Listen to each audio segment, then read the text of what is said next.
Greetings everyone. Welcome to my channel Inside Accountancy by Ch-1, Accounting Made Easy. Today we'll be talking about accounting for share capital, that is chapter 1 volume 2 from T.S. Gurwal. In this video we'll be talking about the forfeiture of shares which are originally issued at par only. In this video we'll only be talking about the par case, and we'll also be talking about the reissue, and we'll take few examples on the basis of which I'll explain these concepts. So let us first understand that what do we mean by forfeiture and reissue of shares. So what is forfeiture? Forfeiture means the cancellation of the shares. So why do we cancel the shares? But the shares which have been issued to shareholders, they may be cancelled for non-payment of any of the calls due or maybe any of allotment. So if the allotment or calls are not paid by a particular shareholder, the company has, if the article of association allows, the company may cancel those shares on which it has not received certain allotment money or call money. Now, forfeiture of the shares, it may be of those shares which are originally issued at par or which are originally issued at premium. Now, why do we have to consider whether they are originally issued at par or at premium? Because at the time of the cancellation of the shares, we also need to see. In case of par, though, it does not matter because we'll only be passing the entry for the cancellation. But if the shares have been issued on premium, then we also need to see that whether the premium is paid or whether it is not paid, because this premium, if paid or not paid, will have an effect on the entry for forfeiture. So in a nutshell, forfeiture means the entry we pass for the cancellation of the shares on which certain amount has not been received in terms of allotment or in terms of calls. Now what is reissue? Reissue, as the name itself is suggesting, means again issuing. So reissue means selling the shares that were issued earlier and were cancelled by the company. So those shares which were issued but then cancelled because of non-payment, which were forfeited, now they are being reissued to some other person.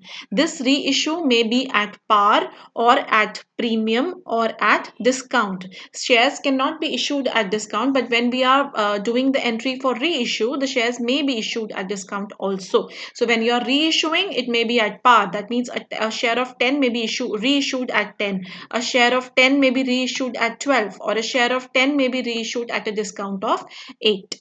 So this is what we mean by forfeiture and reissue. Now we'll talk about the accounting treatment in case of forfeiture of shares which are originally issued at par. Means the shares which when issued were issued at par and there was no premium involved. Right?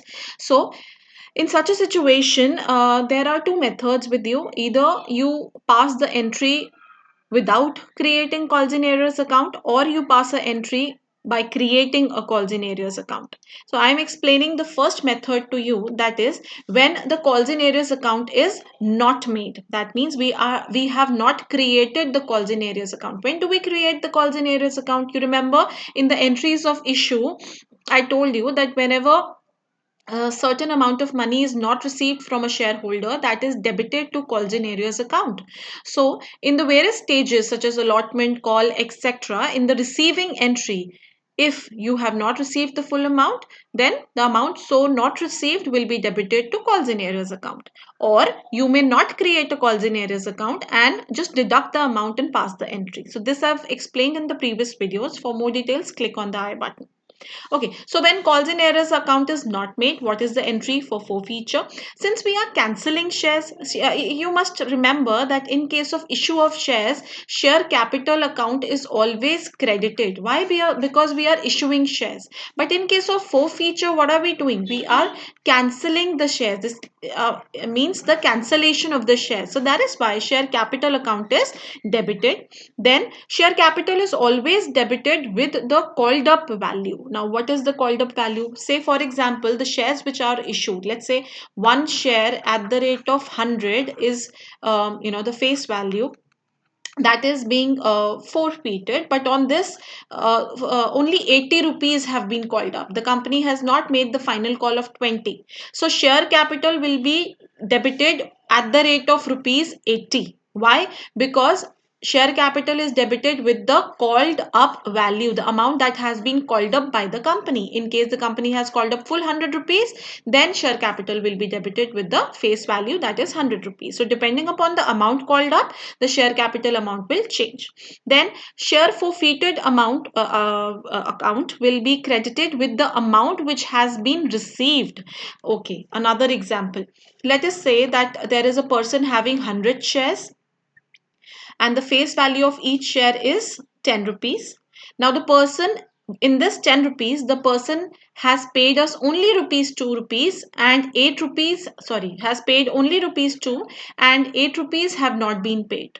Okay, so there's a shareholder having 100 shares at the rate of 10 each. 2 rupees have been paid, 8 rupees have not been paid. So the amount which we have received on the forfeited shares, the shares that we are forfeiting, the amount that we have received so far, that amount will not be given back to that shareholder. Okay, so that's a kind of a gain that we have. So this amount which we are receiving, this is a kind of gain that we have, and it is credited to a new account that is called as share forfeited account.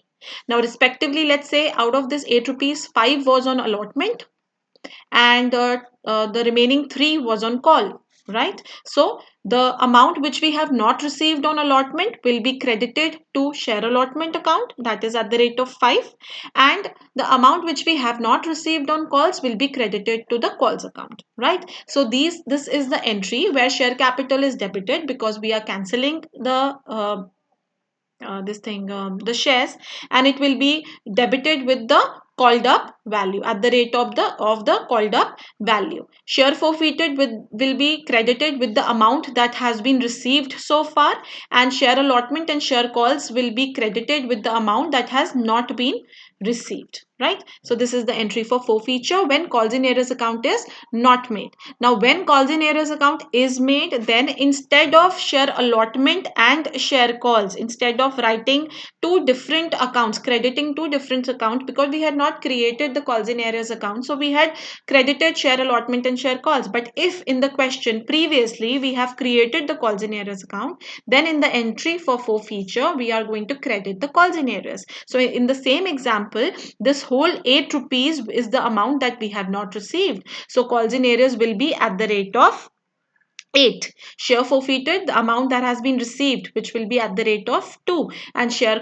capital will be the amount that has been called up till now, that is at the rate of 10. I will explain this with the help of an example further. So this was about the forfeiture of shares originally issued at par. The basic entry is I will always, I always create the calls in arrears account, because in that, if we do it that way, there are less chances of ignoring the calls in arrears. Calls in arrears are never ignored if you create the account. You will always remember to put it in the balance sheet also, and to adjust it at the time of forfeiture also. So I always suggest my students that you should always learn how to create calls in arrears account. That's better way of doing it. In the end, obviously it is your wish, whichever way you want to adopt, like both the methods are correct. Okay, so yeah, this I've already explained to you.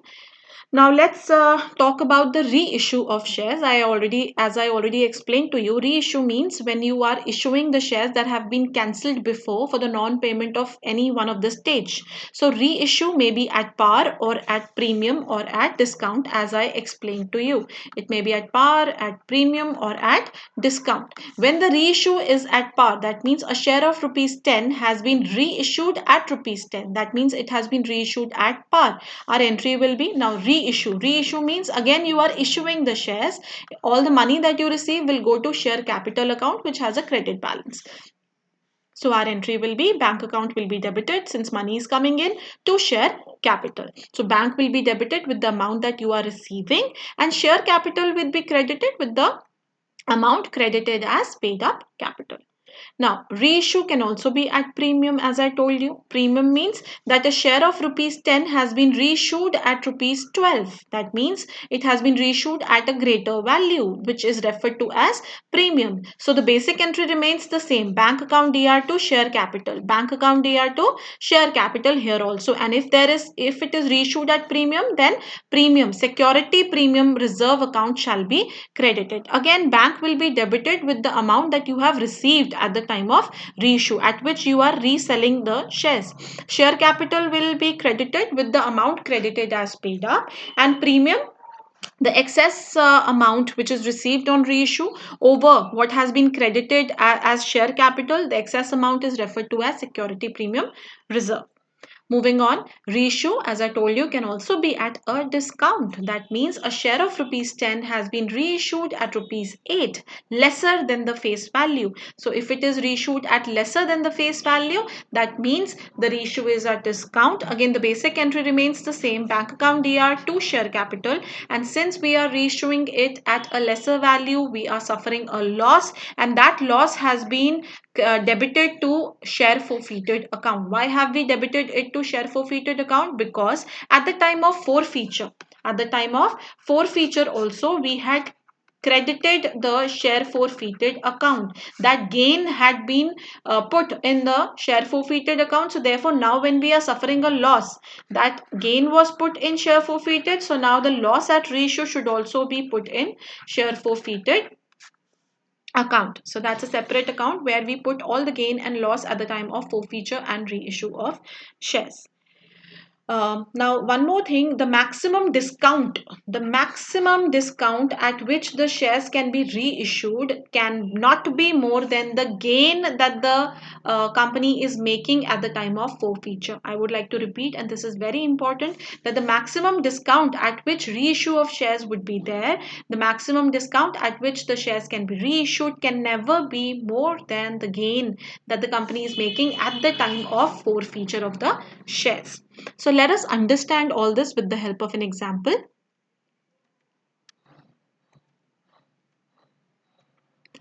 Oh yes, one more thing, that in case of reissue, there is one more entry that you need to pass, which is the transfer of the balance of share forfeited. Since share forfeited account, it has a CR balance at the time of forfeiture, and share forfeited account has a DR balance at the time of reissue. So the difference between both, it must be transferred to the capital reserve. Okay, since it's a capital gain, it should be transferred to capital reserve, the entry being share forfeited DR to capital reserve. So the balance that is left in share forfeited account is transferred to capital reserve. Now how do we calculate the capital reserve? When all the shares forfeited are reissued, that means if 100 shares are forfeited and 100 are reissued, then simply if we apply the formula, capital reserve is equal to share forfeited CR minus share forfeited DR. Okay, but in case all the forfeited shares are not reissued, that means if 100 shares are forfeited and let's say only 80 shares are reissued, in that case we apply this formula where capital reserve is equal to the share forfeited CR balance, which is the CR balance at the time of forfeiture, whatever balance you get, that divided by the number of shares forfeited into the number of shares reissued minus the share forfeited DR balance at the time of reissue. Okay. So in this case, number of shares forfeited would be 100, number of shares reissued will be 80, and whatever is the CR balance at the time of forfeiture and whatever minus the DR balance at the time of reissue. This will give you the amount of capital reserve. Again, I'll explain this with the help of an example. Moving on, let's take an example now. Alpha Limited issued 20,000 equity shares of 10 each at par. At par, that means no premium. Face value is rupees 10 and issued 20,000 equity shares. On application, 2 per share, on allotment 3, on first call 3, and on second and final call 2 per share. Okay. So the 10 rupees has been called in installments. Ganesh, who was allotted 100 shares, pass necessary journal entries relating to the forfeiture of shares in each of the following cases. So we are not required to pass entries for the issue. We are only required to pass entries for the forfeiture of 100 shares of Ganesh. Different cases have been given to us. Case 1, if Ganesh failed to pay the allotment money and his shares were forfeited. If Ganesh failed to pay allotment money and on his subsequent failure to pay the first call, his shares were forfeited. And if Ganesh failed to pay the first call and on his subsequent failure to pay the second and final call, his shares were forfeited. So 3 cases have been given to us. I will take each case one by one and explain it in detail. First of all, the nominal value is given to us 10, application, allotment, first call, final call, all given to us. According to case 1, Ganesh has paid application and he was unable to pay allotment, and then his shares were forfeited. I'm putting this sign here, which means here the shares have been forfeited. Right. Now, he has paid application. Now, you remember the entry for forfeiture? What was the entry for forfeiture? I told you when we are cancelling shares, so share capital account should be debited. To share forfeited, that is the amount that you have received. To the calls in areas, or you can write separate the stages, name of the stages also, right? So in the first case, the paid amount is at the rate of 2. He had 100 shares, so that means 100 shares into 2. How much amount has been received so far? 200, which goes to share forfeited account. He has not paid at the rate of 3. So 100 into 3. 300 rupees is the amount that we have not received. So either we can write to calls in areas 300, or we can write, instead of calls in areas, we can write share allotment also. So both the methods are correct.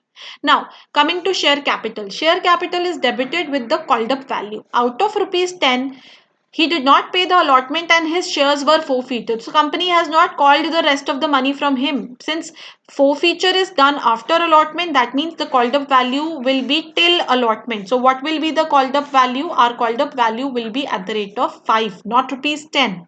So share capital 100 into the called up value 5. So 500 will be debited to share capital account.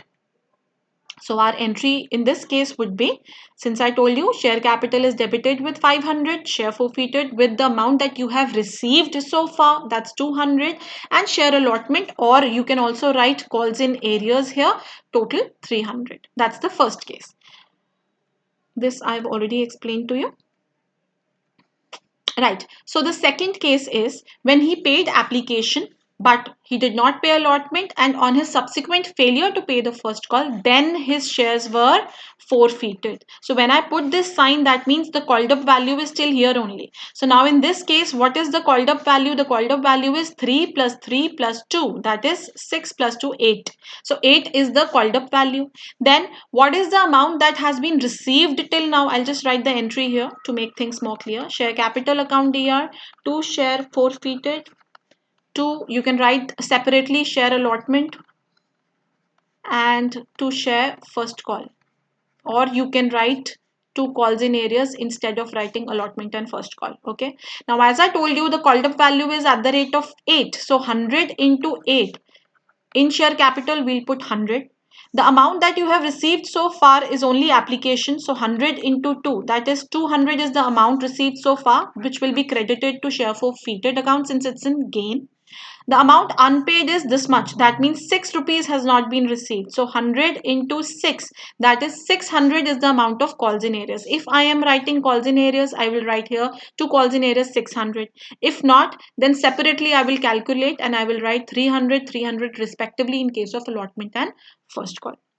So our journal entry will be like this, where share capital account will be debited with the called up value at the rate of 8, share forfeited with the amount so received at the rate of 2, share allotment at the rate of 3 and which is not received, and share first call also at the rate of 3 which is not received. Again, you can also instead of writing both these, you can also write two calls in areas account, and total 600 can be written. This also can be done. Now, talking about the third case. The third case was when the person paid application and allotment, and on a subsequent failure to pay first call and final call, then his shares were forfeited. So forfeiture is done here when full value has been called. So what is the called up value? The called up value is at the rate of 10. Again, our entry will be share capital account DR, to share forfeited, to share first call since the first call is not paid, and to share final call since both these calls have not been made. Or you can write two calls in areas also.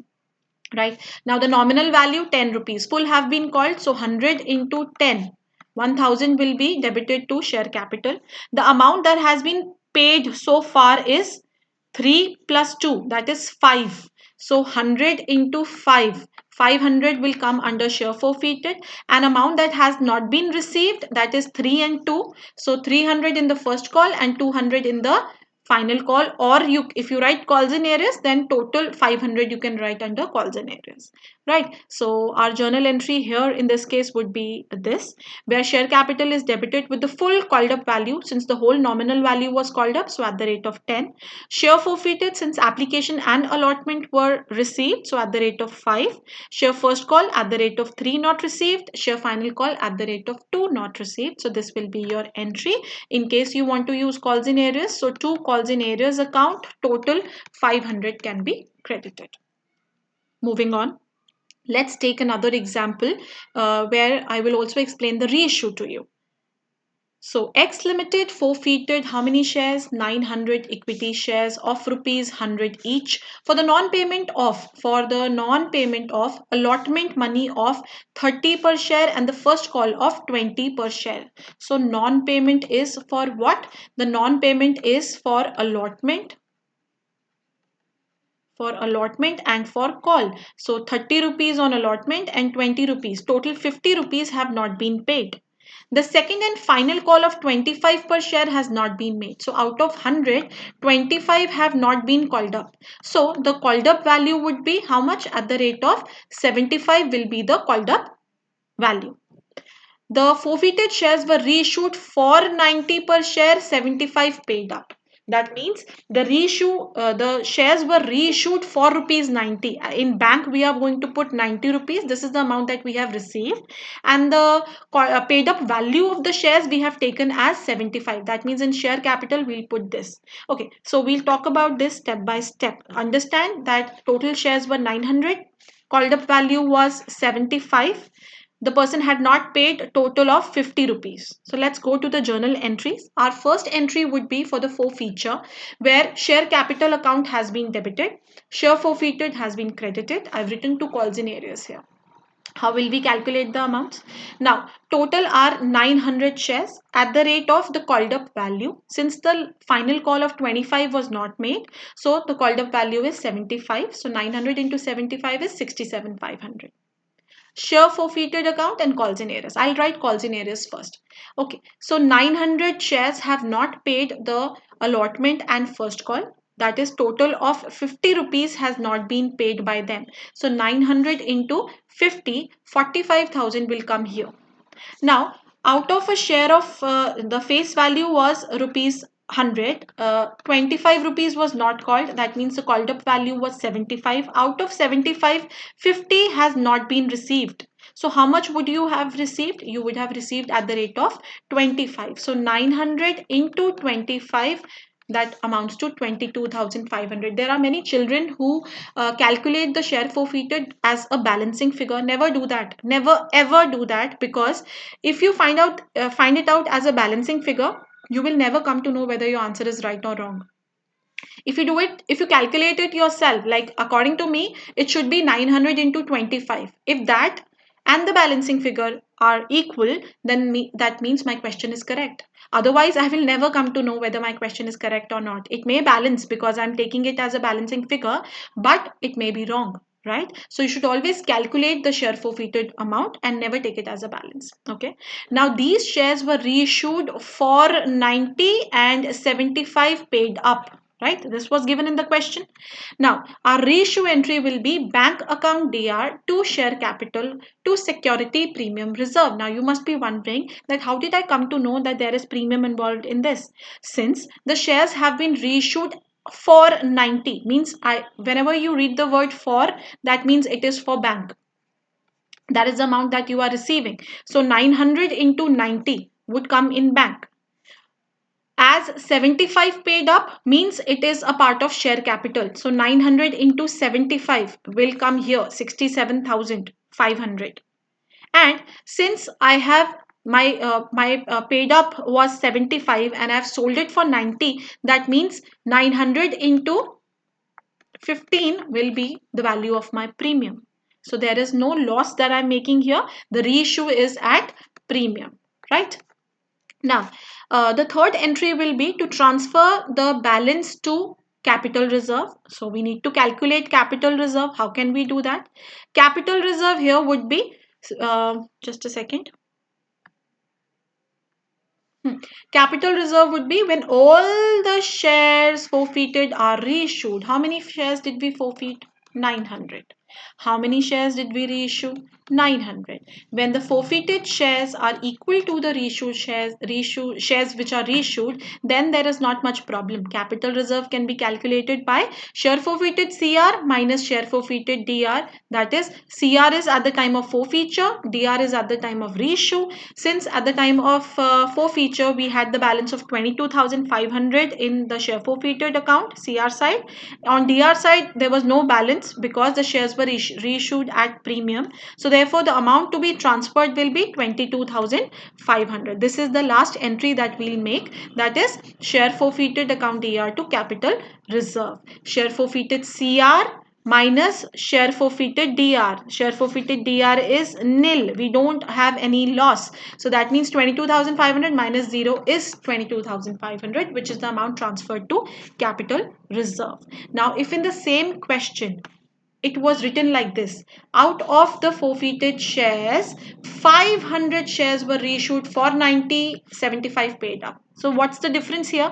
Instead of reissuing all the 900 shares, I've just changed to the question. I've written only 500 shares were reissued. Then how, what will be the difference in the treatment?